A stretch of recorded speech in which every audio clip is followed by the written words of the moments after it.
welcome to another episode of Routes Through Pokemon Adventures. I'm Ruby. And I'm Shea Locke. And together we are a father-daughter duo going through the Pokemon video games, anime, and manga. This week we will be covering 4 chapters of the manga out of Volume 17, and 4 episodes of the anime. 3 will be from Season 6, and 1 will be a Chronicles. But before we get into that, let's catch up on what's been going on. We've currently reached Avengers Age of Ultron and watched that for our MCU rewatch stuff. So we're making good progress, hoping to get through Endgame before the summer. Yeah, nobody would know. Nobody would. Last I saw, Ultron was sitting on him. Nobody would know. He's so funny. And then he dies, and then he was sad, and then he was like, "Oh, that's all about Hawkeye and Quicksilver." But like they kind of had to kill off Quicksilver for the MCU because the rights were kind of like messed up with who gets to use who with Scarlet Witch and Quicksilver between Fox and Disney, because Fox owned the rights to X-Men stuff. And so there was a deal made where it's like, well, we'll use Scarlet Witch since she is more prominent in the Avengers stories anyway, and they can keep Quicksilver to use more often, which they did. But then in WandaVision, the actor from Days of Future Past and the other X-Men movies where he plays Quicksilver shows up as Wanda's brother, Quicksilver Pietro, instead of the original actor, because it's all the weird WandaVision stuff. It's kind of funny. It's hilarious. So, you want to know something funny that happened? I just said something funny that happened.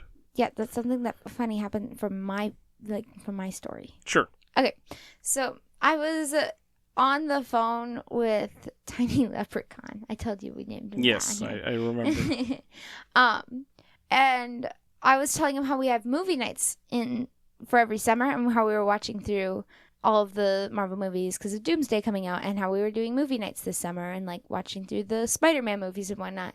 I was like, yeah, you remember that one movie where like now no one remembers Spider-Man and stuff, or like I was talking about the new Spider-Man Brand New Day coming out. Yeah. I was like, yeah, it's gonna be interesting with no one remembering Spider-Man, and he's like, what? It's like, no one remembers Spider-Man? Well, they don't remember Peter Parker, but yeah, I was like, no one remembers him because he had to like sacrifice that, and he was like, huh? I was like, have you seen all the Spider-Man movies? He has not. I was like, oh, sorry. Spoiler? That's funny. I mean, it's been out for a while. It's a pretty big thing. So yeah. That's not like 100% my fault, but I'm also like, sorry, I just assumed you had seen it. Poor Tiny Leprechaun. It was funny. He didn't care, I don't think. Yeah, probably not. What else have you been up to this week? Recovering from nationals. Sure. My goodness. My voice has been getting better. Oh, the Awana Carnival was on Wednesday because Awana's over for yep. Awana's well, it's not exactly over for the year. We still have one more Wednesday, but that's awards night. So I don't have to take care of kids anymore, which is nice. I'm considering not volunteering next year. It was a lot. Sure. Especially since I work most Wednesdays. I was like, But yeah, I might just stay home. Yeah, our minivan brakes were kind of gone, so I had to take that in Wednesday night after Awana stuff and everything. And those are all fixed up already, and it turned out to be a cheap fix, so that's a good thing. So we have both vehicles working again. Yeah, and then I went back to work this week after not working for a week because I was gone at nationals. Right. And I was like, I don't like work, but actually it's been kind of like fun. Oh, good. I don't like the working part and having to deal with the people coming through, but my coworkers are good. And my general manager. Nice. Who I make fun of sometimes. It's okay. Well, I think that's all I've got, and if you have nothing else to add, then let's just jump into the show. Let's get started with the manga, starting with Chapter 202, Slugging It Out with Slugma, Part 2. Alright, so previously in our Pokemon Adventures manga, a handful of episodes ago, because we've had crossroads and movies in between, the character in the manga, Ruby, ran into Team Magma in Slateport along with the chairman of the Pokemon fan club, and they learned that Magma's plan was to get a core part for a sub. Like a submarine sub, not like a sandwich sub. Ruby and Team Magma's Blaze end up inside the sub, but there was a question to whether or not Ruby lured Blaze's Slugma in there on purpose or not. And so, in part 2 of Slugging It Out with Slugma, inside the sub, Blaze realizes Ruby is a skilled trainer and wonders why he is hiding his abilities instead of using them. Then Blaze reveals he is known as the Illusionist, as he can use the intense fires from his Pokemon to make people see things that aren't there. Meanwhile, the chairman comes up with a plan and tells Stern, like Captain Stern or whatever, to just cancel the order for the core part that's needed for the sub, because then if it's not made, which the Devon Corporation had to make it, we learned last chapter, then Magma can't take it and enact their plans. But Stern explains it was already made, and the president was going to deliver it himself, but got attacked on his walk through Petalburg Forest back to Devon Corporation or whatever, and he's now unconscious, and no one else knew he was making it. Back in the sub, Ruby has a vision of himself younger and wanting to be trained to be a great battler by his dad. So he did want to battle. Once upon a time. Yep. Blaze says he doesn't know what his victims see, but it must have been Ruby's worst nightmare, because that's what he makes people see, is their worst nightmare without knowing what they are. Ruby then pops up and reveals his worst nightmare is also his best memory, and it's what keeps him going. So backfired. He springs into action and is able to escape into an emergency exit. Before he leaves, he answers Blaze's earlier question about how Ruby could tell Slugma had a quiet nature, and Ruby explains he always can tell Pokemon natures just by watching them.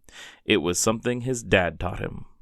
But with Ruby's escape, Magma now has the sub, and they just need to get the core part. So now we move on to chapter 203. I'm your biggest fan, Dawn fan. So going back to Sapphire, she still needs to find Steven, even though Ruby already met Steven and hung out with him for a bit. But she has no idea where he went.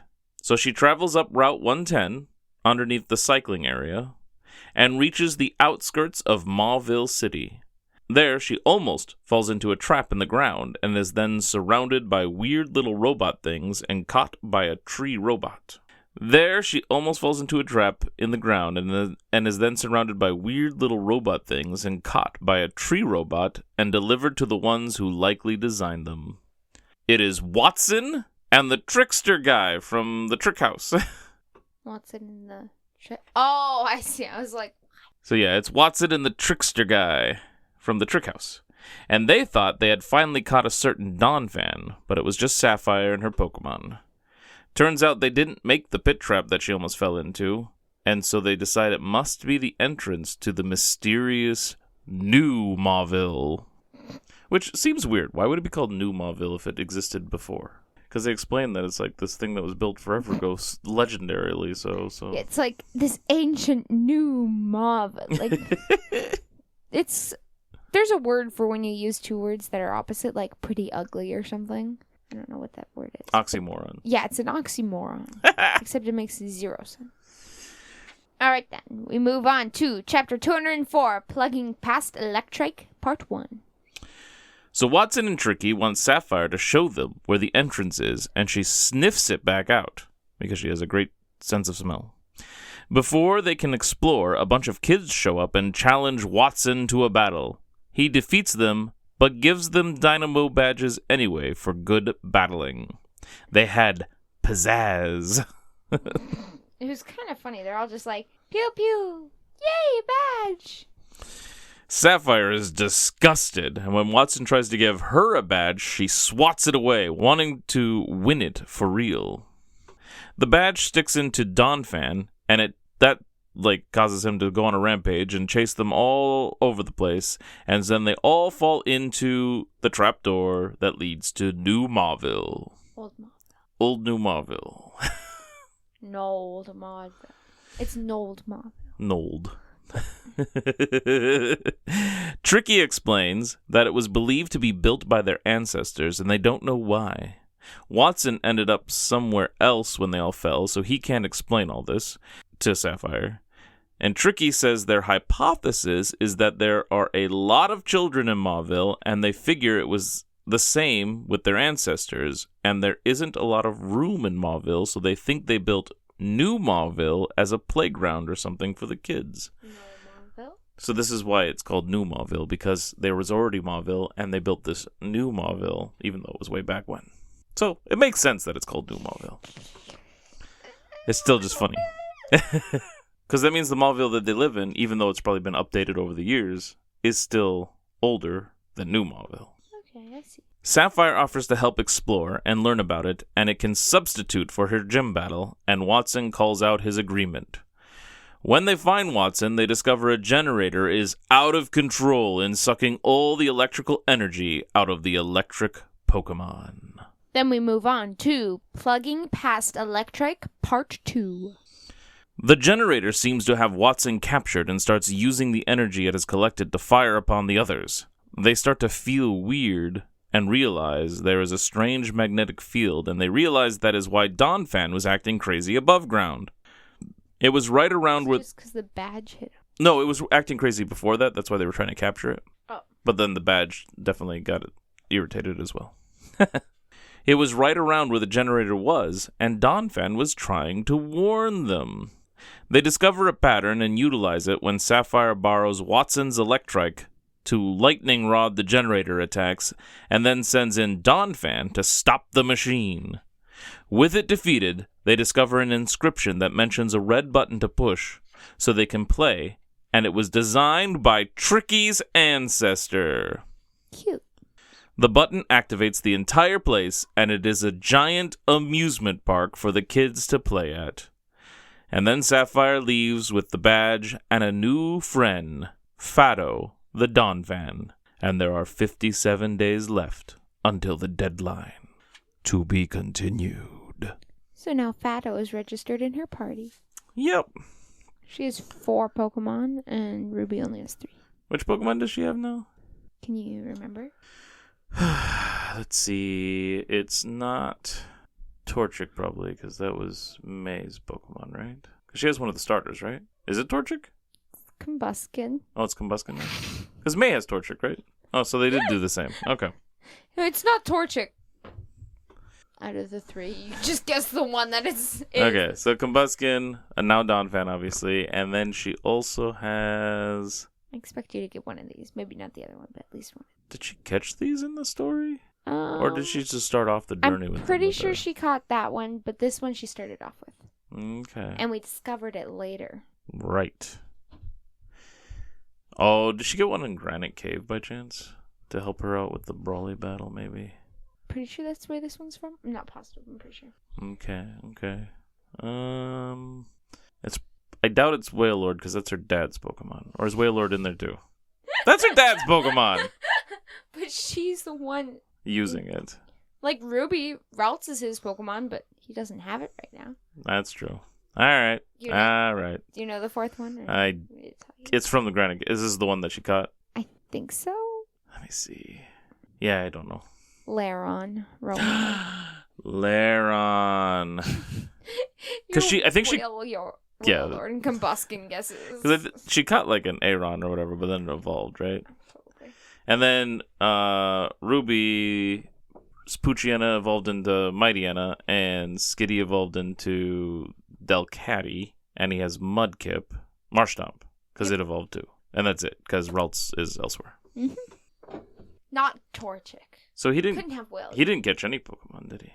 Because those were all his Pokemon to begin with. Marshtomp. Mudkip, well, he didn't catch that one. He used it in battle when he was, like, it was one of the starter Pokemons. So he didn't catch that one.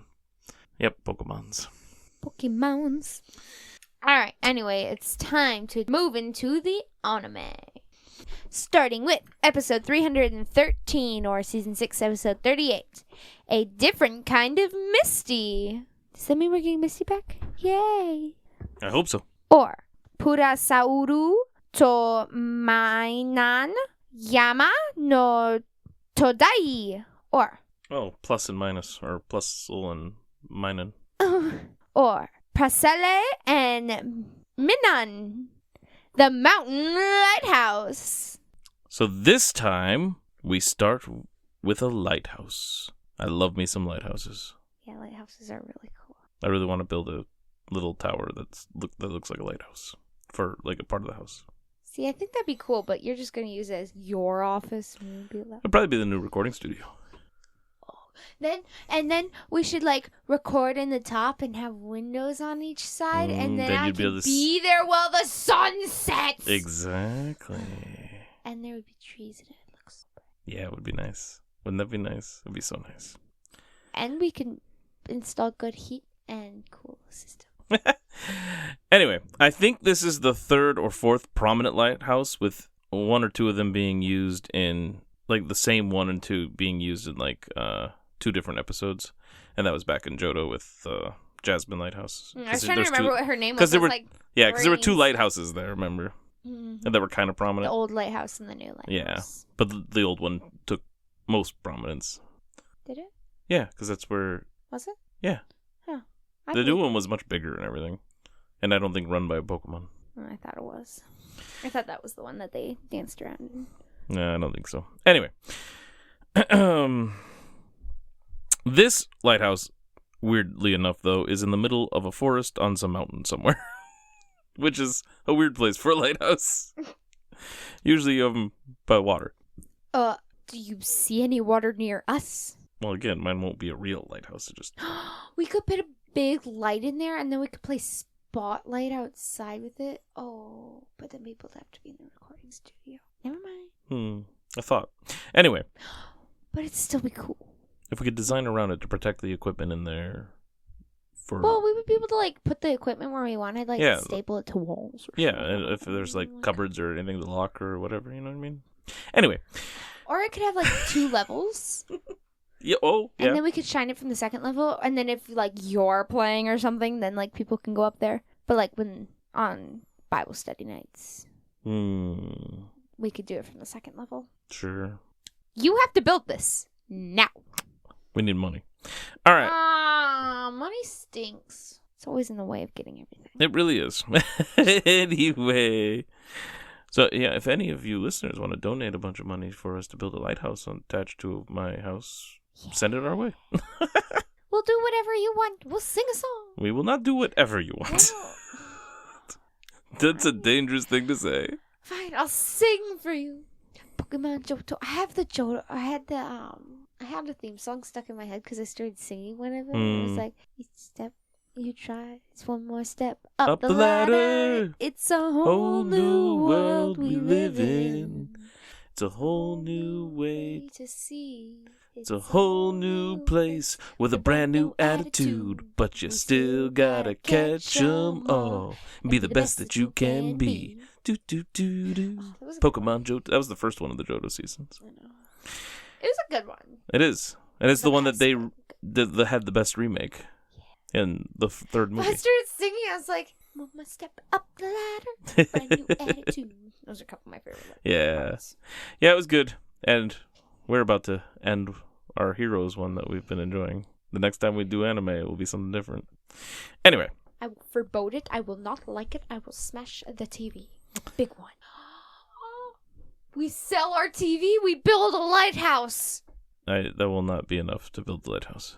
Well, we just need the materials. I'll build it. Okay.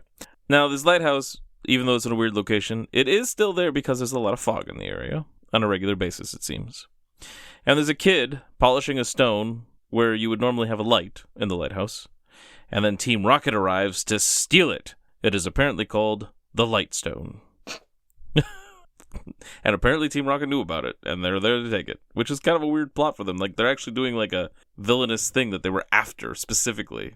Besides Pikachu. Pretty good. Like, they weren't even following the gang for this. They're like, nope, we're here. Let's steal this item that we know about. Nice job, Team Rocket. The kid, Thatcher, is all tied up, and his sister arrives to let him know his shift is over, and he explains that the stone was stolen. And when the sister comes up the stairs and starts talking, I was a little unsure of myself at first, but I was like, isn't that Misty's voice? And then later on when she talks more, I was more sure of it. I looked it up and it was Misty's voice actress. And Jessie's voice actress. Yeah. And this won't be the first time we hear Misty's voice for this section of episodes. Ooh. And she sounds like a lot different. She does really well. But yes. The sister almost seems to have more of a peppy voice, and I wouldn't describe Misty as like upbeat or whatever as much. Oh, sure. Or she's more upbeat and Misty's not as upbeat. But when Misty does have upbeat moments, she kind of goes into that. Yeah. And she kind of used that voice almost. Yeah, that makes sense.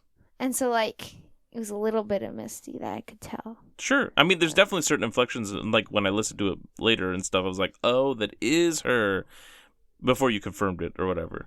And because like when we heard Jessie as a little girl before, we're like, oh, that's just Misty.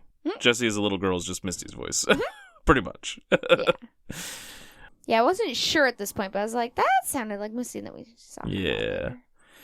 So after that whole thing, we had a lot of that conversation during the credits because that's where it pops in. And then we catch up with the gang struggling through the fog, and they decide to camp out and wait for the fog to clear up because it's dangerous to keep walking around when you can't see anything. And then they hear Team Rocket, and it turns out the balloon shows up right next to them without anybody even noticing they were getting close because the fog was so thick. Meowth reveals an electric Pokemon can light up the Lightstone, and so they decide to take Pikachu. Of course, Pikachu just sends them crashing down into a river below with a Thunderbolt, while he's standing on the Lightstone, which causes it to light up for a little bit. And then, of course, the gang pick up the stone, and that's when the sister and Thatcher show up, so they think that, well, the sister at least thinks that the group stole it, and Thatcher is way too slow to be like, hey, they didn't steal it, that wasn't the group. They don't deny it, and Thatcher doesn't say anything. Like, sure, even if they did, she wouldn't believe him or whatever, but like, they didn't try to explain. No one at all. Well, at first, the gang was just confused. They're like, what are you even talking about? Like, they were taken off guard. But after that, they just are like, oh yeah, let's battle. Well, Ash is always down for a battle. If they had thought for a second. Yeah. It was really annoying. But, yeah, so the sister throws out her Magnemite to battle, and it gets knocked down, so then Thatcher brings out Plusle and Minun, who can charge Magnemite up again with some cheering. And they're going to battle some more, but then the gang is all like, when they find out that they think that the stone, when they find out that the stone belongs to them, they're like, oh, you can just take it. And they're like, oh, that was easier than expected. But right at that moment, Team Rocket climbs up from where they had crashed. They're like, that's ours. We took it. And that's when Thatcher's like, oh, look, sis, those are the real crooks. And it's like, so you couldn't have said, pink hair, blue hair, Meowth talking, any of those. Yeah, and he definitely used his sister's name here, which is Alyssa, which is where we definitely learned it if we didn't hear it before that. And let's see.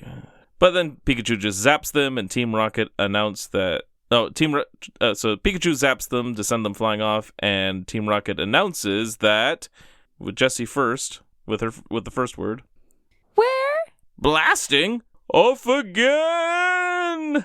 Ding! I thought it was a fun way to say we're blasting off again. Still the same line, but... So I didn't count it for like an off again. I just thought it was fun. It's a little off. You want me to count it? I can count it. I don't know.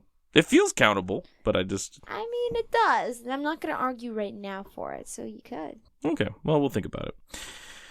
When Thatcher learns that Ash's Pikachu is so close to Ash and is great at its Thunderbolt, he thinks Ash is some legendary hero, which is later confirmed when they return to the lighthouse and Ash puts on his coat that was wet earlier, so he wasn't wearing it. And so it's blue, and apparently some hero garbed in blue with a lightning Pokemon brought the stone to Misty Village in the first place. So he's the legendary hero returned. Wow.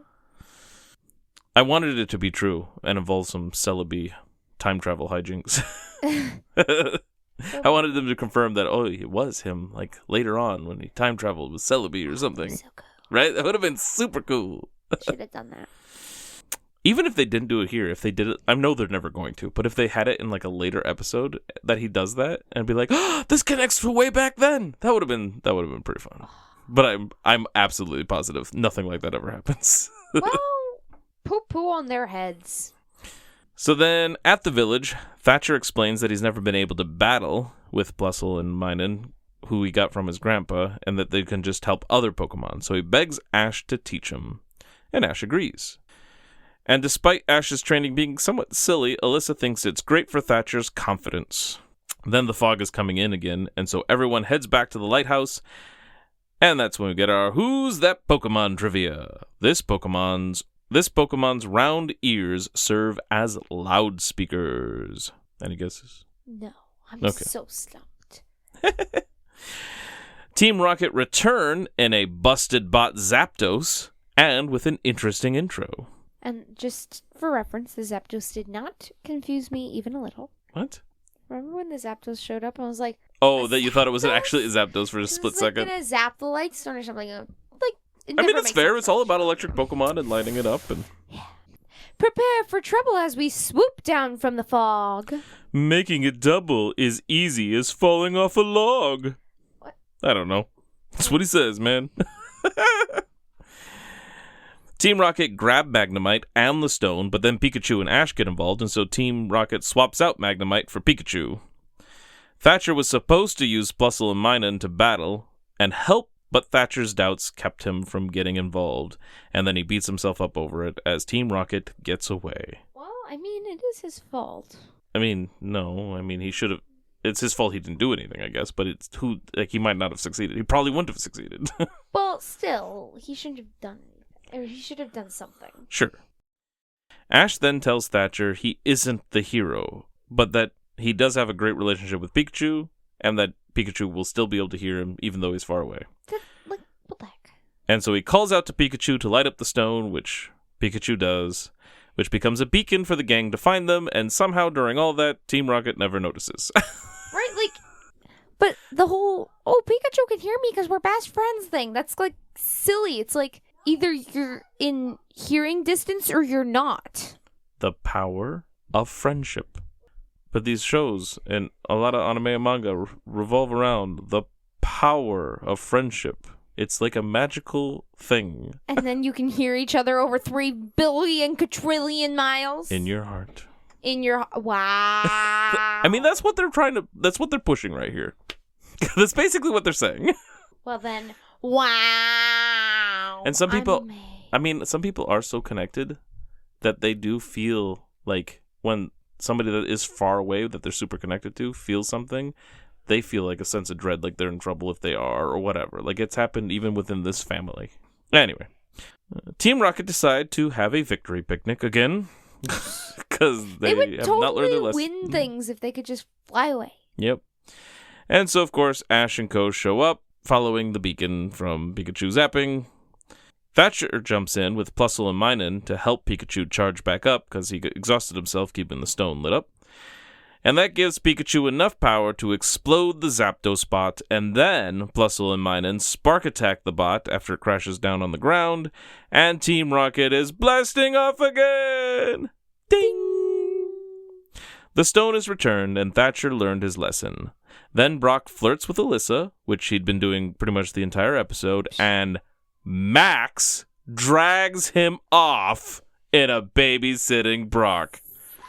I was so excited to see that. Go, Max. Let's keep that train rolling. So good. That was great. Bravo. Max finally learned what Brock is like and is taking over Misty's job. Great. So great. So, is that the different kind of Misty? I thought it was just because it was Foggy, but maybe Max is the different kind of Misty. Yeah, unfortunately, we didn't get Misty in this episode. Yeah, no Misty. We were leading them on. And then Ash and Co. continue toward the next gym. Who's that Pokemon? It's a Loudred. Shocker. Our tallies No, he's are... an electric Pokemon. But he has, connections to, electricity to be, a radio thing. Sure. Tallies. Busted Bot. Interesting intro. And Babysitting Brock by Max. I said Max. Mm-hmm. And how many exclamation points? 3. And now you get to rank it. A different kind of Misty, eh? Honestly, I kind of enjoyed the episode. Let's see. I think I want to just put it above the winner by a nose pass and under win, lose, or drew. No, actually, I think I like it better than win, lose, or drew. So right below low tad, low down. Right below low tad, low down. Mm-hmm. Okay. Like I said, I like this episode. There was nothing super stellar, but I just kind of liked the idea of the lighthouse out in this mountain forest. Thatcher wasn't an annoying kid. Alyssa was cool too. And it was Misty. And we had the babysitting Brock with Max, which was great. Yeah, and I good. did like the power friendship stuff because, I mean, it's fun. Like, I get the concept. But it's sometimes kind of stupid. Sometimes. This one was fine to me, though. He can hear me even though we're millions miles apart. They weren't millions of miles apart. Pikachu! Ooh, Ash is talking to me. I can hear him with my good ears. Huh? Oh, wait. What? Oh, sorry. Under a whole lot of trouble. That's what I meant. Sorry. Because a whole lot of trouble was fun. A whole lot of trouble is fun. Yeah, that's where they fall down the hole multiple times, weaving through all the tunnels. And I like those kinds of things. So this one goes below a whole lot of trouble and above win, lose, or drew. Alright, that's fine. Which puts it at 16 out of 38. Season 6, Episode 39, A Poke Block Party, or Utau Pokemon Karakuri Yashiki, or Sing Pokemon Trick House. Oh, yeah. Alright, so after going over a mountain, apparently, which doesn't exist in our journey towards Mauville, the gang now does come up to the Trick House, which is on our way. There are ads suggesting the winner of the Trick House will get a year's supply of Pokeblock. Ash & Co. want to enter, and Team Rocket also does. And then we see someone else looking at the ads. Check case here is Jigglypuff! That's right, we got a jumpin' Jigglypuff. She's back. Probably is she. She's back. But, like, I looked, I was like, and you're just like, was that Jigglypuff? Yep. Oh, Oh, man. she's So exciting. So then the gang run into a Whismur and meet its owner, a girl named Alana. After they meet, the Trick Master, excuse me, that's not what he goes by. I mean, the King of Tricks comes out and explains the rules. And he is nuts. And just so you know, skipping down, trivia for this episode, the King of Tricks name is a literal translation of the Trick Master's name. So, like, in the game, we call him Trick Master because that's what they translated it to, but the literal, like, word-for-word type translation is apparently the King of Tricks. Word for word is so weird because they have, like, words that mean things sometimes that we don't have, or, like... Sure. And then some words take on different meanings in different cultures, so, like, a word for word translation can be weird. And this is trivia I've, like, looked up, so that I haven't verified it, I guess, but that's what they claim, so... And this one's not too weird, but sometimes word for word translation isn't always best, because it's like... Right. I don't know. And he's not too bad in his initial appearance, but he gets even crazier as the episode goes.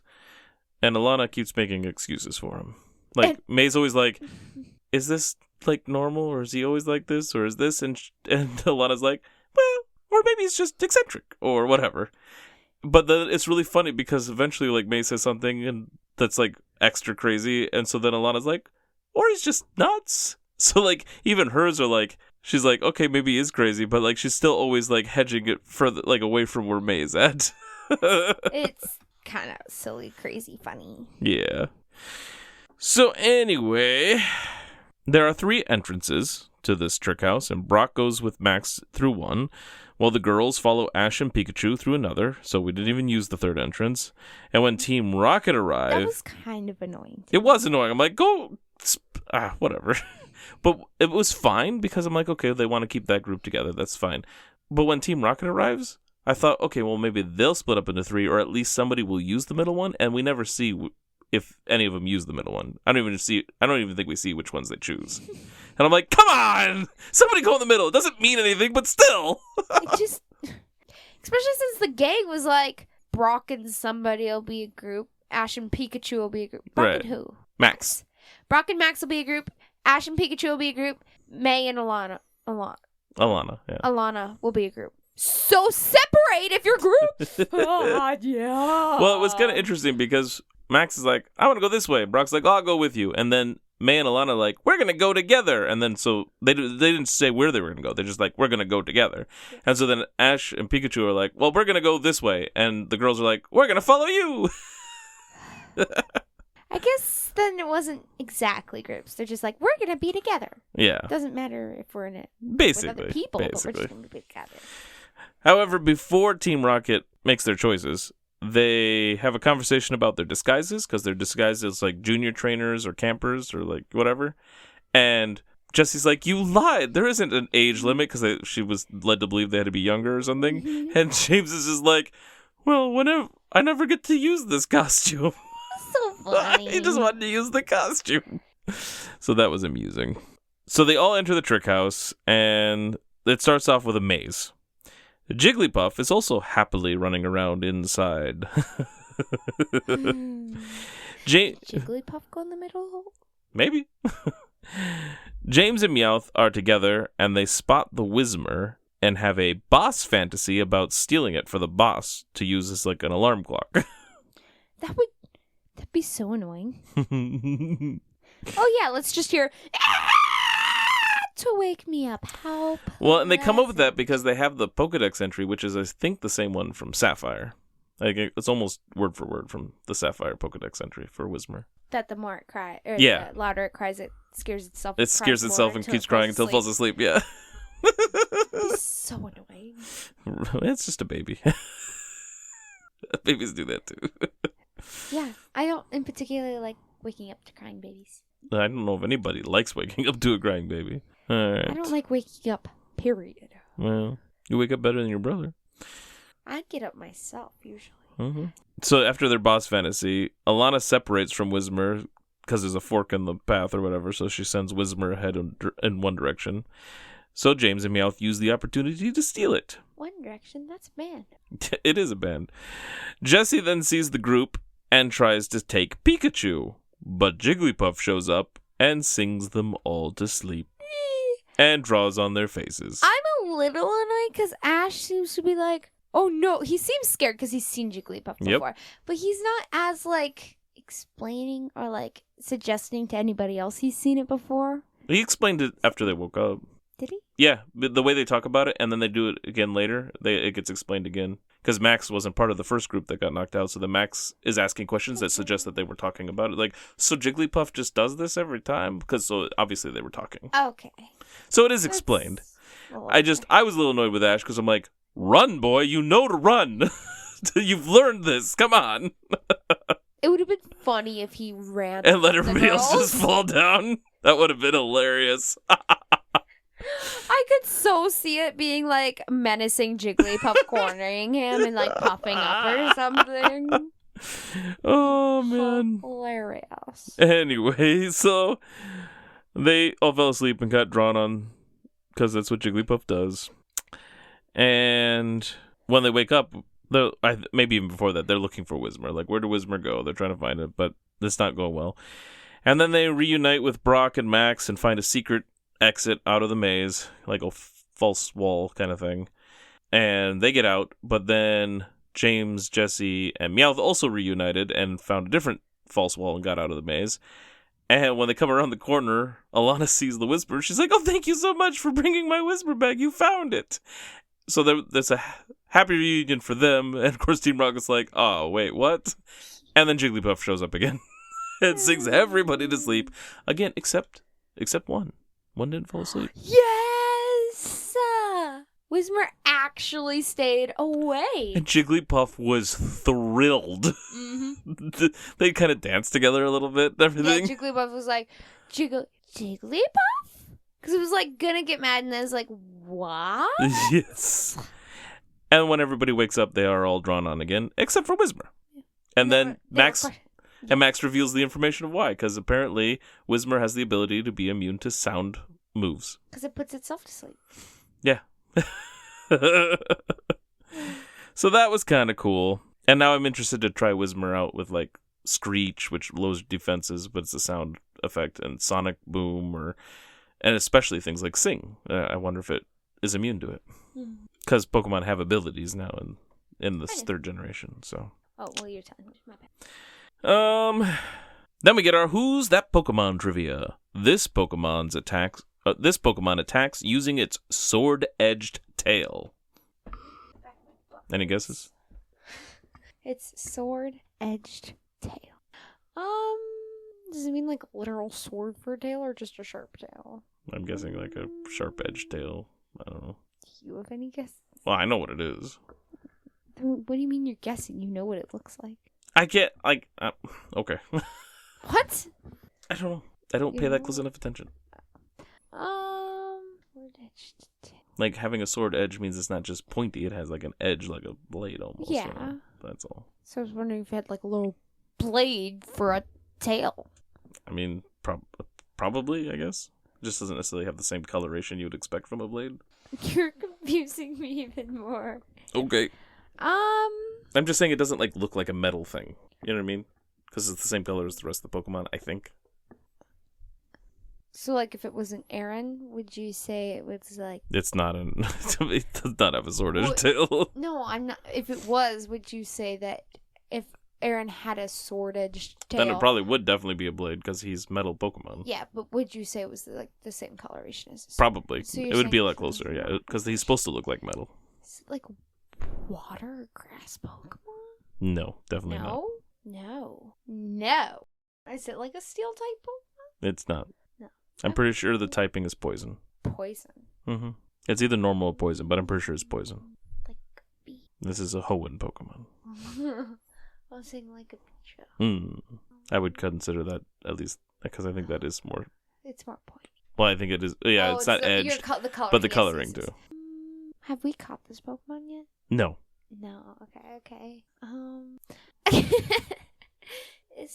Okay, move on. So like the Giachi... No, it wouldn't be the Giachi Pokemon. I have to guess now that you're trying to make me think of it. Have the gang caught it? Or like anyone important in the show that we've like... Well, that would be... If they did, that'd be too easy. Well, I want you to say no so I can narrow it down more. But if they did, okay. Yes. Yes? Well, now you told me. Uh-huh. Sharp-edged. It's like Pikachu with its iron tail. No. That's like a metal type move. Is it Sapphire? It is Sapphire. Sapphire has a sharp-edged tail. Yes, it does. No, I'm looking this up. So the next task in the trick house is to cross over logs, and some are not safe. The gang get a good one. The gang find a good log, but Team Rocket turns it and sends them falling down. The next two rooms have ropes that Team Rocket sabotage as well for the twerps. Different kinds of ropes. One's swinging across, one's climbing. Then there is a pit trap room, and both Ash and Team Rocket all think they will have an easy time because they're so used to pit traps, but of course they do not have an easy time. And then like when Ash falls in, it's like because you always fall in them. Right? Someone said. Then they're in an empty room, and Team Rocket claim Team Rocket in a new disguise claim they need to just jump the rope 10 times and they'll be able to move on. But then Team Rocket uses the jump rope to tie them up. And they manage to capture Pikachu and Whismur when they do so. And when the gang ask who they are, they deliver an interesting intro. Prepare for tricky trouble. Make it a tricky double. Then they take off the costumes, revealing they are the junior trainer camper people that have been pestering them this whole time. And then they reveal their Team Rocket outfits when they announce their names, Jesse and James, before they launch into an outstanding outro. Team Rocket rips off 40 reps at the speed of light. Surrender now or prepare to fight and fight. A battle begins, and Cacnea has a distracted Pokemon moment when he hugs James. And after a screech from Whismur, which hurts everybody's ears, Team Rocket is sent blasting off again! Ding! At the end of the whole thing, some guy named Ivan wins the prize. And then Jigglypuff takes the stage where they announce it all and sings everyone to sleep again. And this time, because right before all of that, they're talking about how Whismur was so tired after the battle, Whismur is also asleep. Poor But I don't think it was from Jigglypuff singing. But of course, Jigglypuff thinks it is. I feel so bad for it. Well, no, I don't, actually. I don't feel as bad. I could feel worse. So that all goes down. And then we have another piece of trivia. And this one's really, really sad. No. This is the last time for a long time, like another 600 episodes, I think, before we ever see Jigglypuff again. She was back, and now she's gone. And I'm super sad about it, because I love Jigglypuff showing up. Rats and brats. All right, and that's that. Who's that Pokemon? It's Sapphire. Sapphire. Duh. Tallies. Jumpin' Jigglypuff. Boss Fantasy. Interesting intro. Outstanding outro. And distracted Pokemon.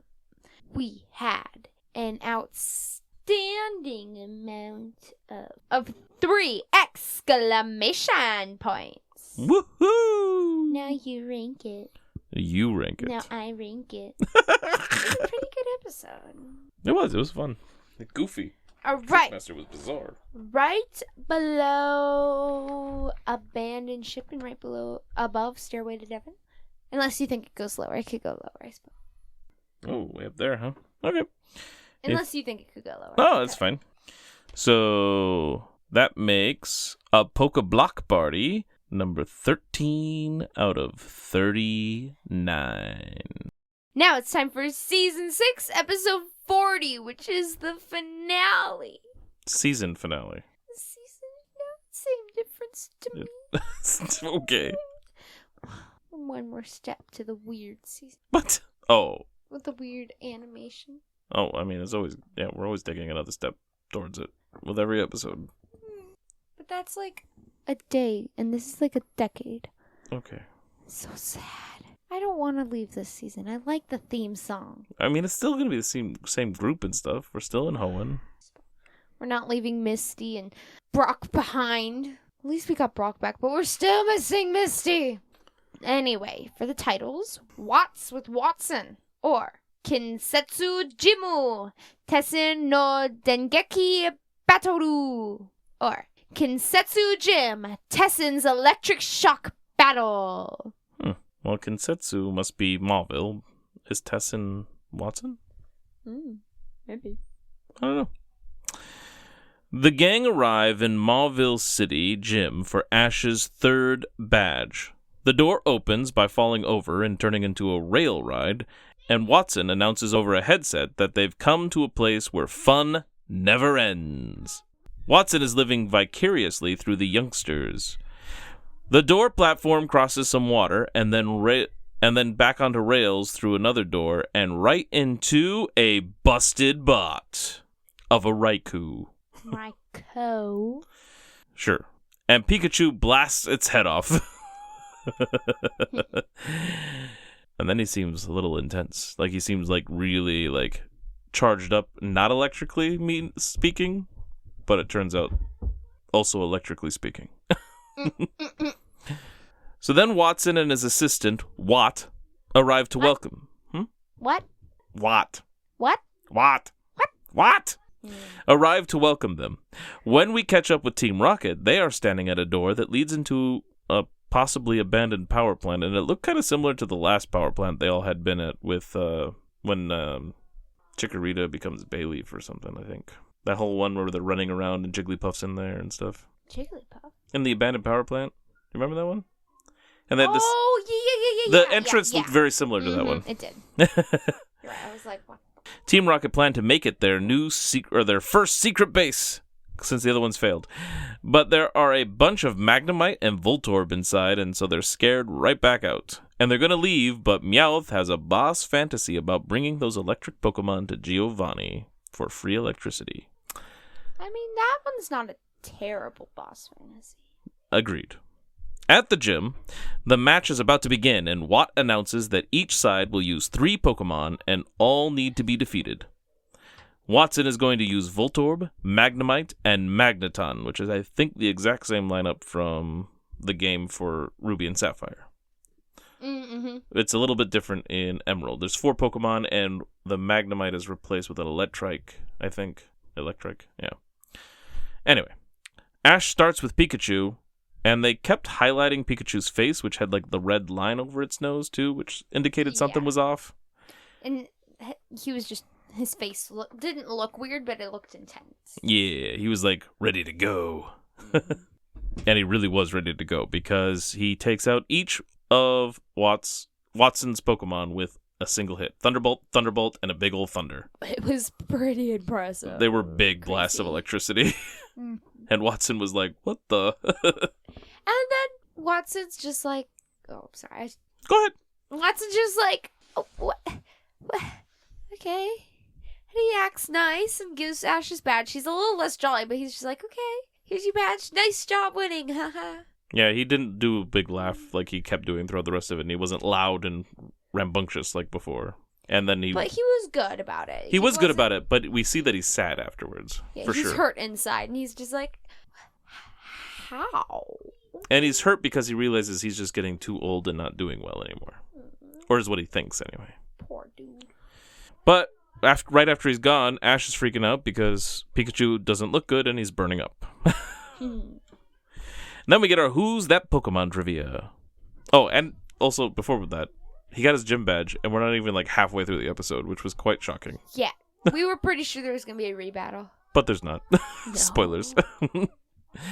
Anyway, our Who's That Pokemon trivia. This Pokemon undertakes rigorous mental training in the mountains. I'm not going to have you guess that one. You probably don't, because you probably don't know what it is. I mean, you know the Pokemon, but you're not going to guess it. Okay, give me a clue. Is it a water Pokemon? I'm kidding. It is not a water Pokemon. We've seen it in the show already. Somebody used it in a battle against Ash. Well, in the... I think it was even part of a title of an episode. A lot of Pokemon have been in titles. If it's in the mountains, I mean, it's probably like rocker fighting or something. I think it is a fighting type Pokemon. I always think it's psychic, though. Oh, interesting. Let's just move on. Okay. Wattson can't believe just one Pikachu totally took out his Pokemon while he's sitting there, like, trying to figure out how that even happened out on the dock all alone. And then he meets an Electrike. At the Pokemon Center, Joyce says Pikachu got an electric surge, which can make it powerful, but it's dangerous for the Pokemon. It all happened when Pikachu took out the Raikou. Joy helps Pikachu get well, and then Watt rushes in and announces that Wattson is abandoning the gym. He left a note. Joy and Watt think Wattson is probably at his favorite spot, the abandoned power plant, which is where Team Rocket is. Conveniently. Convenient. He then sees Team Rocket in a vacuum car busted bot, and they start sucking up all the electric Pokemon from inside the power plant. When Wattson demands to know who they are, Team Rocket deliver an interesting intro and an outstanding outro. Prepare for trouble. Now here's a shock. You can make it double around the clock. Team Rocket sparks wonderment at the speed of light. The gang arrive, and Pikachu gets sucked up along with Electrike. Ash is ready to rush in, but Wattson has an idea. He sends in a Robo Raikou. The gang send in their Pokemon to try and free the captives, and Team Rocket send in theirs, so we get a Cacnea distracted Pokemon moment. After the Pokemon are freed, with the likes of like Iron Tail and Bite, since electric attacks weren't working, Team Rocket attacks some more, and a hit from Pikachu and Electrike work together and send Team Rocket blasting off again! Ding! Ding! After Ash explains the gym battle wasn't fair and wants to return the badge, Wattson tells him to keep it, because he watched Ash work with Pikachu and sees that they are really well connected and well trained, so they deserve it. Mm-hmm. Wattson goes back to being a gym leader and wants to battle Ash again after training up his new Electrike. So now he's going into the Emerald version of his gym. Oh, yeah. We should start counting up how many people Ash has to go back and battle. Probably like 2,000 by this point. Probably. You go back and start counting. I've already gone back to count things. It was a joke. I know. Unless some listener is eager and can do it, I'm leaving that one off the table for now. If some listener, though, says they'll donate $100 if you do it, if one of us does it, then you can do that. We can start building our lighthouse. I might do that. All right. So yeah, and that's how our season ends, with a third badge earned. There's 4 seasons for this region, as opposed to just 3, and we already have 3 badges. Oh, yeah. So that's kind of weird. I'm worried that there's a lot of filler coming up. There were 3 exclamation points. Woohoo! Who's that Pokemon? It's Meditite. Our tallies are 2 busted bots, Boss Fantasy, Interesting Intro, Outstanding Outro, and Distracted Pokemon. Now it's time for you to rank it. The final ranking. Okay. All right. Watts with Wattson, I think.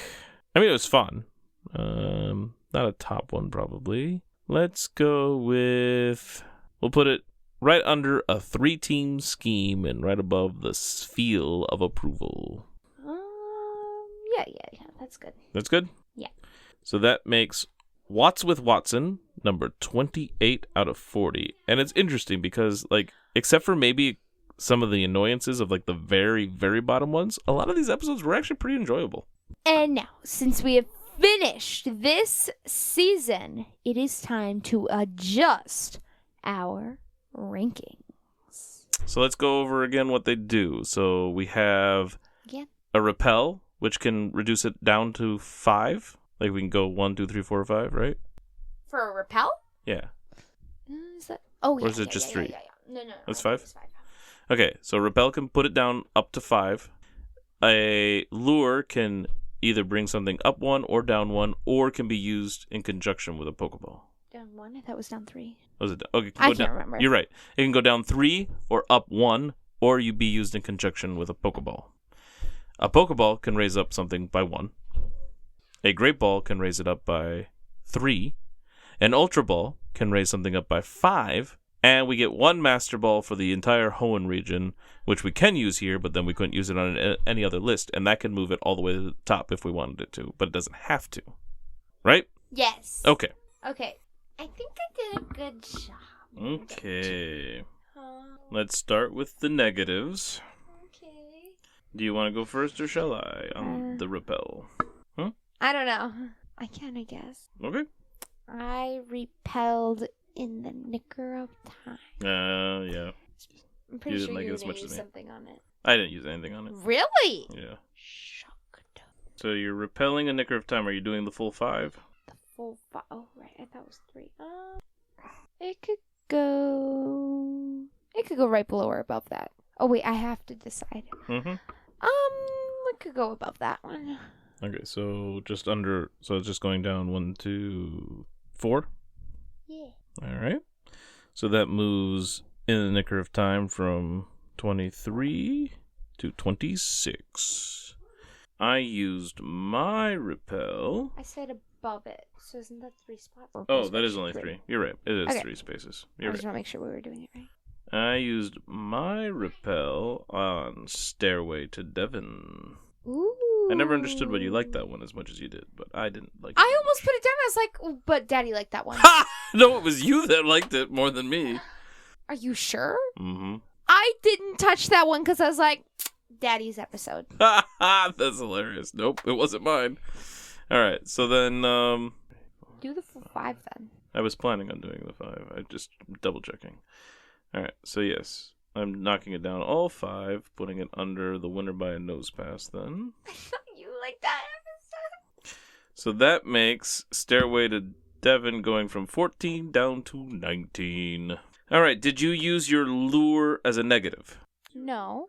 I used mine as a negative. On what? The winner by a nose pass. That's fair. I was thinking, that one could go down farther too, but Right. whatever. So 1, 2, 3. So 1, 2, 3. So it is not above Stairway to Devon anymore. It is now under Now That's Flower Power. So it moves from 18 to 21.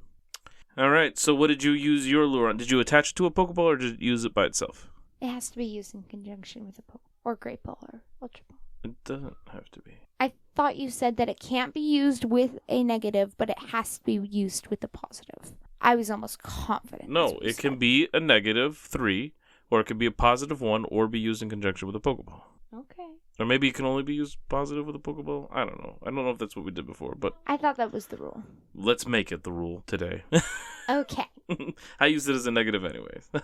So it doesn't matter.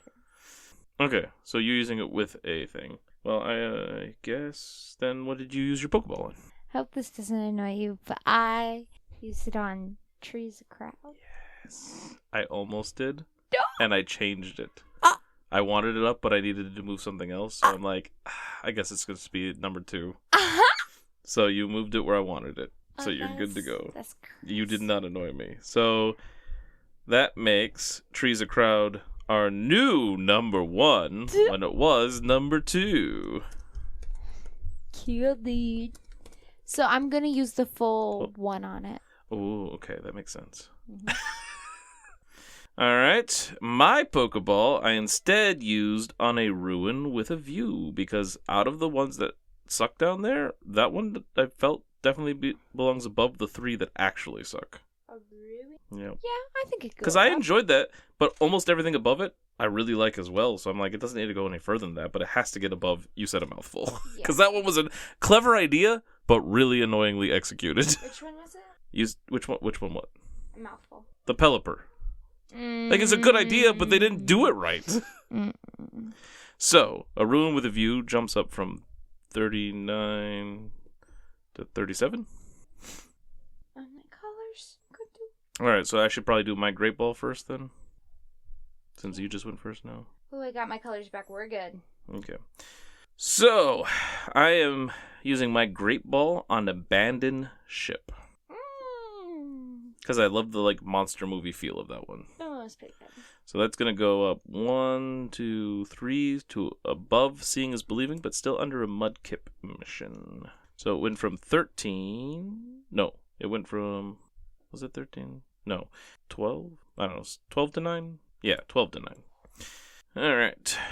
I used my Great Ball in conjunction with the lure on a whole lot of trouble. Oh, that's a good one. So that moves a whole lot of trouble from 15, and you're doing the full thing then. So 1, 2, 3, 4.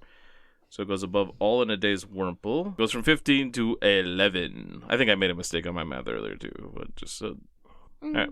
So then, what did you do with an Ultra Ball? I think we should say it at the same time. That's not going to be able to be heard very well, but we can if you really want to. And then we'll go back and say it. Okay. 3, 2, 1. A 3-team scheme. Ooh, that's a good one. Low Tad Low Down is a good episode. So in 15, and it goes up to number 10.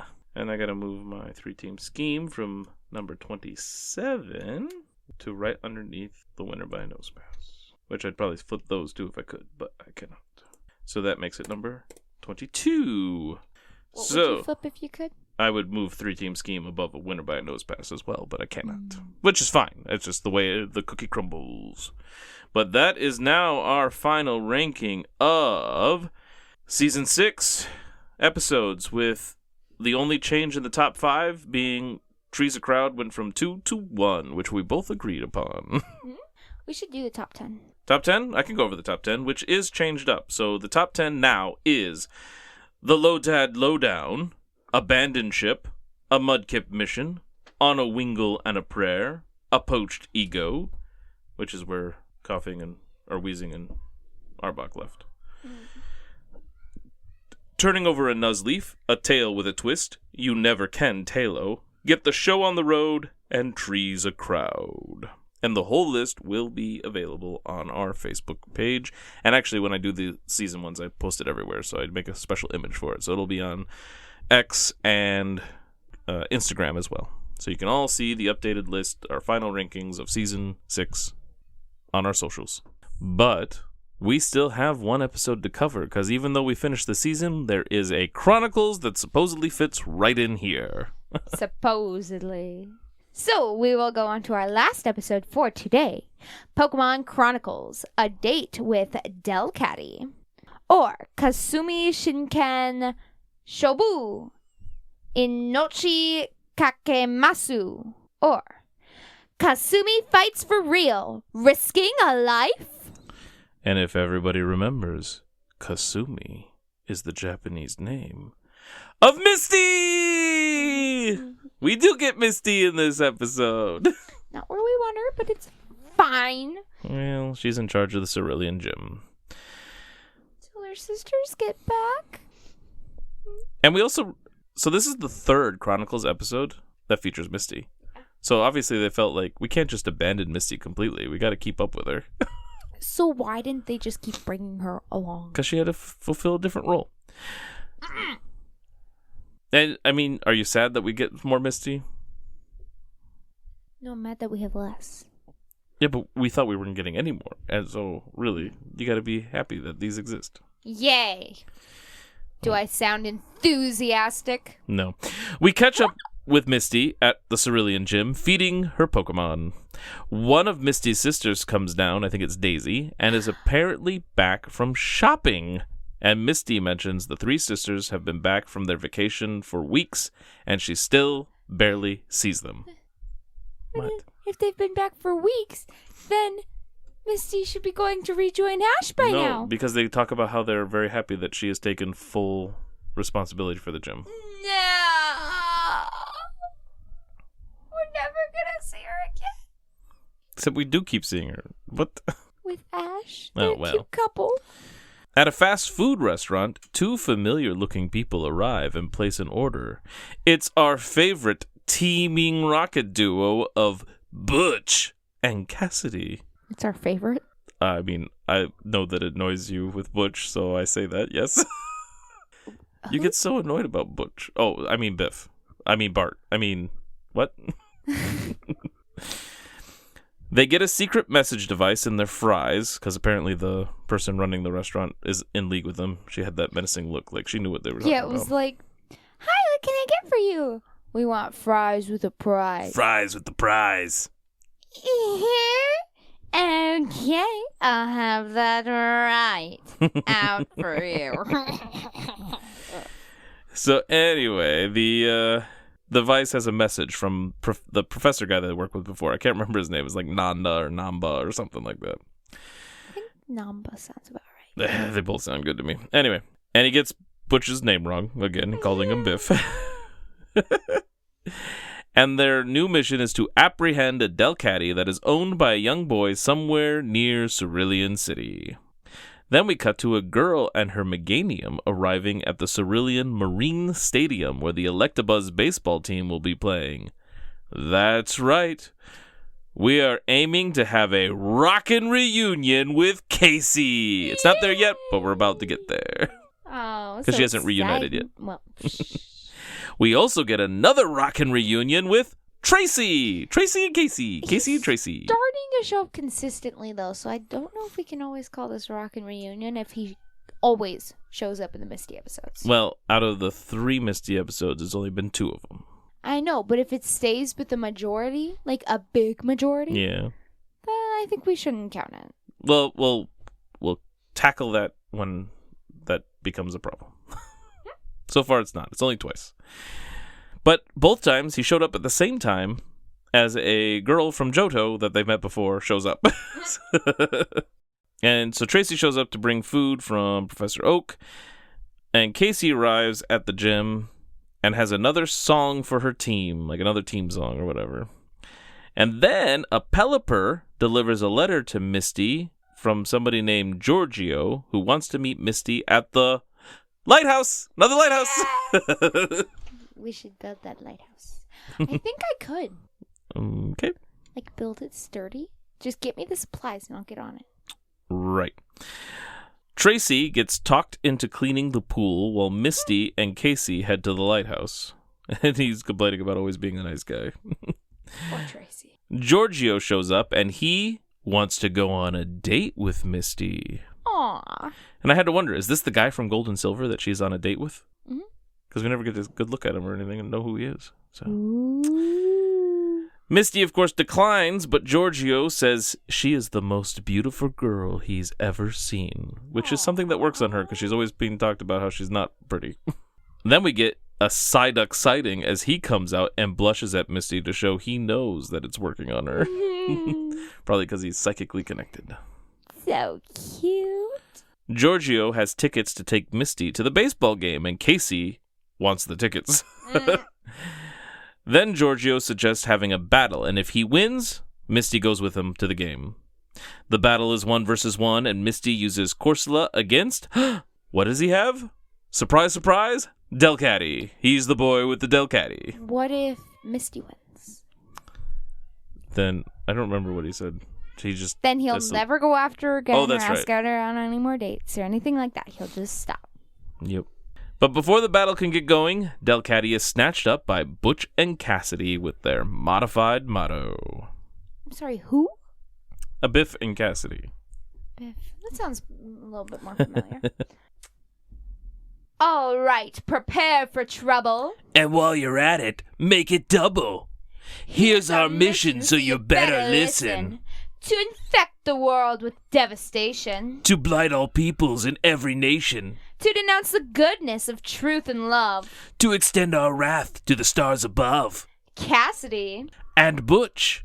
Team Rocket circles the earth day and night. So surrender to us now, or prepare to fight, fight, fight. And I was kind of annoyed because he always says, or because you'll surely lose the fight, or something like that. And then Misty calls Butch Biff, and he gets very angry again. I think you said Misty a little funny, so it sounded like musty sound. So it sounded like you're messing up both the names. But then they make a getaway with Delcatty, and so Giorgio sends in Pelipper, and it sends Team Rocket crash landing. And so they have a battle, where Butch and Cassidy send in Sableye and Mighty Enna. In the end, Meganium's solar beam sends Team Rocket blasting off again! Ding! Then Misty and Giorgio can have their battle, which results in Misty's victory over Giorgio and his Delcatty. Then Casey gets to battle Giorgio for the tickets, and Casey uses Elekid. The winner of that match is Giorgio and Delcatty, even though she was exhausted before. Yeah. But Giorgio gives Casey a ticket anyway, and they sing the Electabuzz song together on their way to the stadium. That was kind of sweet. Yeah, it was nice. Our tallies are Teaming Rocket, 2 Rockin' Reunions, Side Exciting, and a modified motto. Now it's time to capture a Pokemon. Oh, yeah. Oh, there's a couple good choices. Shoot. I'm not thinking hard about it. I already know my choice. All right. I don't want to think hard. All right. Ready? Yeah. You look like you're gonna cry! 3, 2, 1. Plus or minus. I almost went Jigglypuff. You chose 2. Yeah, they go together. No! You can choose one. Which one's your favorite? No, you can choose both. That's fine. They're always a team. They're like a Pokemon together. They always do everything together. We're not gonna see Jigglypuff again for a long I know time. that was a reason. That was part of the reason. And Jigglypuff was so great in that episode. But I'm glad Jigglypuff got representation from you. And then adding to the tally this week, we got 1 more babysitting Brock, putting us at 4. 2 more boss fantasies, putting us at 9. 3 busted bots, putting us at 13. 2 distracted Pokemon, putting us at 14. 3 interesting intros, so 39. Jumpin' Jigglypuff, we got 1 more, which was wonderful, putting us at 6. Modified Motto, we add 1, putting us at 6. 2 more outstanding outros, putting us at 15. A Side Exciting, which puts that at 3. 2 more Rockin' Reunions, putting us at 10. And a Teaming Rocket, also putting that at 10. And now it's time for Pokemon cards. Woohoo! This week we will both be opening Mega Evolution Phantasmal Flames. Because I went out and bought some more Phantasmal Flames and regular Mega Evolution packs. Because we were running out. And they both have Lap Bunny on them. Probably Mega Lopunny. Yeah, probably. All right. So I have Absol, Dark type. Because of this Pokemon's ability to detect danger, people mistook Absol as a bringer of doom. Swinub, Water type. It searches for food by digging into the ground with its snout. Even frozen ground doesn't give it any trouble. Snubble, Psychic type. In truth, it is a cowardly Pokemon. It growls eagerly in order to hide its fear from its opponent. Apom, Colorless. It lives atop tall trees. When leaping from branch to branch, it deftly uses its tail for balance. Low Kicks evolves from Nimble, Grass type. When it decides to fight all out, it stands on its previously folded legs to enter Showdown mode. It neutralizes its enemies in short order. It looks kind of cool in that picture. Bronzong evolves from Bronzor, Metal type. In ages past, this Pokemon was revered as a bringer of rain. It was found buried in the ground. Supporter trainer card, Dawn. And that one has been talked about already, I think. My first reverse holo is a Wondrous Patch item trainer card. Attach a basic psychic energy card from your discard pile to one of your benched psychic Pokemon. My second reverse holo is a rare card because it's got some fun illustration stuff going on here, like the whole art kind of thing. Toxtricity evolves from Toxel, Dark type. Ability, Sinister Surge. Once during your turn, you may use this ability. Search your deck for a basic Dark energy card and attach it to one of your benched Dark Pokemon. Then shuffle your deck. If you attached energy to a Pokemon in this way, place 2 damage counters on that Pokemon. Now you have to stop whining. We'll see. Because you'll probably get some Mega Evolution. Because I didn't. Because my rare card is just Genesect, Grass type. Full art is cooler, though. Like, I agree. And it is whining. And it is a cool Pokemon. You'll find any way to whine. I will not. But most of the time I get nothing. So I am excited I got something this time. This Pokemon existed 300 million years ago. Team Plasma altered it and attached a cannon to its back. And I got a basic Grass energy card. Cool. My first Pokemon is Gligar, fighting. It builds its nest on a steep cliff. When it's done gliding, it hops along the ground and back to its nest. Zigzagoon, colorless. A Pokemon with abundant curiosity. It shows an interest in everything, so it always zigzags. Misdreavus, psychic. This Pokemon startles people in the middle of the night. It gathers fear as its energy. Toxel, dark type. It has no problem drinking dirty water. An organ inside Toxel's body filters such water into a poisonous liquid that is harmless to Toxel. Hey, that can evolve into my cool Toxtricity. Honchkrow evolves from Murkrow, dark type. It is merciless by nature. It is said that it never forgives the mistake of its Murkrow followers. Rude. Archelodon evolves from Duraludon, steel type. It gathers static electricity from its surroundings. The beams it launches when down on all fours are tremendously powerful. Item trainer card. Trainer card item. I don't know how to say that. Wondrous Patch. Attach a I just base... read that. Oh, fancy.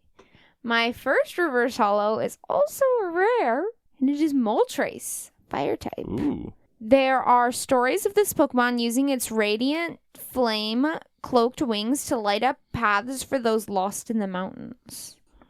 My second reverse holo is Wigglytuff, evolves from Jigglypuff, colorless.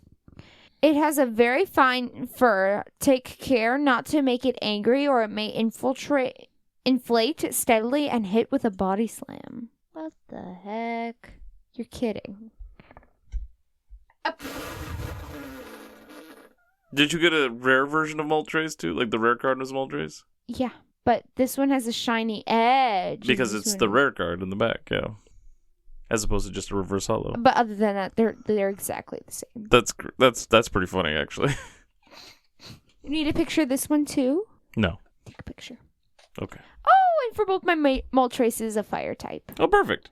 But my rare card was a Moltres. I'm not going to read everything because I literally just did. That's kind of fun. Yeah, neither of us got megas this time. And I'm actually... I got a full art thing, so I think I did probably win out this time. It's a competition. Well, no, I mean, like, the more exciting pack, I guess. Usually, like, lately you have been, but this time maybe mine was more exciting. I got 2 with the exact same card for my big card. Rosella will be jealous. Of my 2 Moltreses. All right. Well, that concludes our episode for today. Routes Through Pokemon is a Hunterfield Institute production.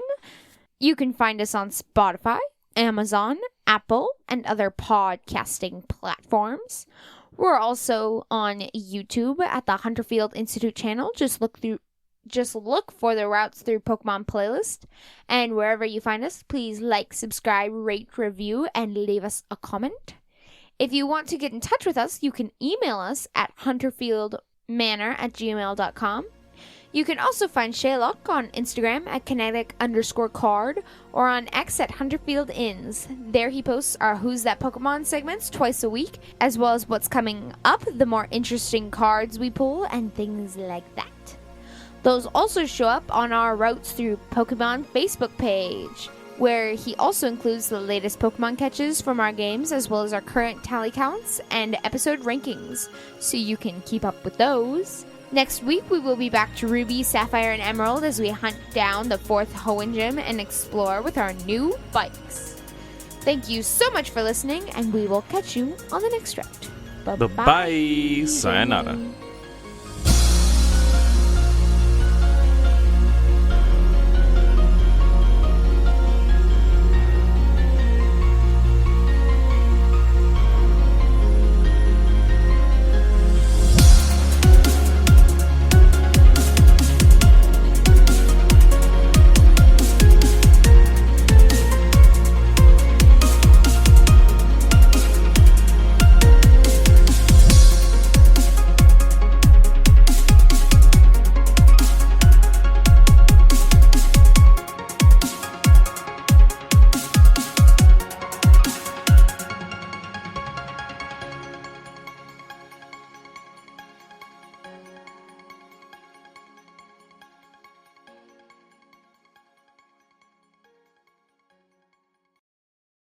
Part 74. Burns and Bones. The brim of Beck's cap was pulled down over her face as she lay against the trunk of a tree. The shade provided helped keep off the heat from the bright sun hanging in the cloudless sky. Her eyes were shut as she let the mild breeze float over her, and she felt that she may have dozed off for a little while. When she heard a shout, Beck opened her eyes into a tight squint. She couldn't see the source of the noise, but she thought she knew what had caused it. Across the path there was a contained section of tall grass, and, somewhere inside, Beck thought she saw a flash of light. It wasn't the first one she had witnessed since sitting under that tree. Something out there was spurting out flames. And following and right after was another shout. Ow! Beck shook her head and readjusted before closing her eyes again. There was another shot of flame, followed by another cry of pain, and then a clunk. Come on, come on! A snap, another spurt of fire, the intimidating cry of a Pokemon, and after a moment, an angry shout to the heavens. A few seconds later, Beck could hear grumbling. She opened her eyes, lifted the bill of her cap slightly, and quickly pursed her lips together as if she had just eaten something sour. In reality, she was fighting a difficult battle not to burst out laughing. Standing before her was a boy with scorch marks all over his arms and face. His clothes had holes burned into them, and there was even a small fire dancing along the edge of a sleeve that had once been at least an inch longer. He looked very grumpy. Don't laugh. Beck shook her head and gave a shrug as she kept a tight rein on her mouth. But her eyes sparkled with amusement as they kept glancing over toward the boy's right arm. When Murasaki followed Beck's gaze to the still-burning sleeve, he reached over and slapped it hard. A quick wince of pain crossed his face before it dropped back into its grumpy slouch. Where the flame had been, a trail of smoke had started rising into the air, and it just added to the overall comedic appearance of the boy. That broke Beck, and she let out a loud laugh that seemed to knock her over. She fell backward, clutching her stomach as her laughing showed all the signs of going on for some time. Murasaki let out a heavy sigh. Catching those Vulpix is impossible. They break out of every Pokeball I throw. A look from Beck told Murasaki she was about to try and say something through her laughter, and so he quickly cut in, predicting her comment. I know you're supposed to battle Pokemon and weaken them first, but they won't let me! They keep roaring at Stunner, and in the moment my Pokemon flinches, the Vulpix runs away. Murasaki flopped down next to the tree so that he was facing the tall grass he had just been trying to catch Vulpix in. And it doesn't matter, since the one time a Vulpix actually stuck around long enough to battle, it beat Stunner up pretty good. The boy continued to stare out at the grass while Beck's laughter started to die down into little bursts of chuckling. Once she felt she could manage, Beck sat up and slapped a hand onto Murasaki's shoulder. He hissed as the burns stung. Look, I'm sorry to have to be the one to tell you this, Beck said, grinning and still giggling a bit. but you are really bad at catching Pokemon. I mean, didn't you tell me you had beaten up that Mankey, and for some reason you didn't catch it? I told you, I had forgotten to stock up on Pokeballs. Beck laughed again. Exactly my point. You're really bad at this. Thanks for the pep talk. Murasaki made to get up and march back out into the grass. Beck held him back. Wait. She worked to swallow her laughter. Wait. Sorry. Listen, you can't go back out there. Not with your Oddish anyway. That poor thing needs to rest. And really, it is not well suited for chasing down those Pokemon. I can't just give up. That would be just letting the Vulpix win. And that just isn't acceptable. Not after everything they put me through. No, I'm not saying give up. Beck pulled out a Pokeball and held it out to Murasaki. I'm trying to say that Stunner is not up for it right now. Why don't you leave it here and you can borrow Ronan? Murasaki lifted an eyebrow. You're gonna let me borrow your Pokemon? Beck shrugged. Sure, why not? Just be careful. He has an advantage over Vulpix. You don't want to hit them too hard. Right, okay. Murasaki took hold of the Pokeball housing Ronan. I'll do my best. Then he placed Stunner's Pokeball into Beck's still outstretched hand. Marching back out into the grass, Murasaki started looking for signs of Vulpix right away.